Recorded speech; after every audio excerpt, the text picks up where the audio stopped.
Hey guys, I'm here at the Stroh Center, home to the Bowling Green Falcons. In a few hours, they're getting ready for tip-off against the Alabama A&M Bulldogs. Make sure you tune in tonight at 11 for highlights. This is Dom Harris for NBC 24 Sports.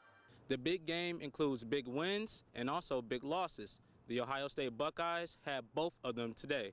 They defeated their arch rival in the Michigan Wolverines, but they did lose J.T. Barrett, who was a Heisman hopeful for the Buckeyes. Here's what Coach Meyer had to say. All year long, Central Catholic's defense has been in question, but for the past two games, they have stepped up and showed up. It was a tough loss for the Bowling Green Falcons today as they faced their opponents from last year's MAC championship matchup, the NIU Huskies. Last year, the Falcons defeated the Huskies, but this year, the tables were turned and the Falcons took the loss. Here's what Coach Babers had to say. Bowling Green showcased their Southern hospitality hosting Alabama A&M today. The Falcons defeated the Bulldogs thanks to Rashawn Holmes' game high of 12 points and 7 rebounds. Unlike the WKU game, the Falcons locked in defensively and held the Bulldogs to shoot 35% from the field. Here's what Coach Jans had to say. Today was a monumental day for the Ohio State Buckeyes. Urban Meyer defeated Michigan Wolverines for his third straight time in his first 3 years. And also, Troy Smith, who was the Ohio State Buckeye legend, was also honored today. North in Detroit, the Tigers re-signed Victor Martinez to a 4-year deal worth $70 million. Bowling Green senior wide receiver Ryan Emmons is verbally committed to play football at Youngstown State next year. Emmons caught 31 passes for 565 yards and 7 touchdowns last season, earning first-team All-Conference.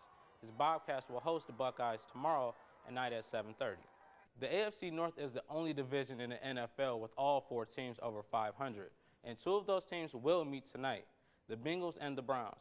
According to the Elias Sports Bureau, this is the first time to have both teams over 500 for a matchup this late in the season since December 4th of 1986.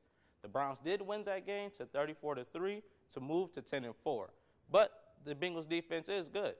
Bowling Green is headed back to Detroit for the MAC championship game after taking care of Kent State last night. The win made the Falcons 7-3 overall and 5-1 in the MAC West. The second-place teams are Ohio and Massachusetts at 3-3.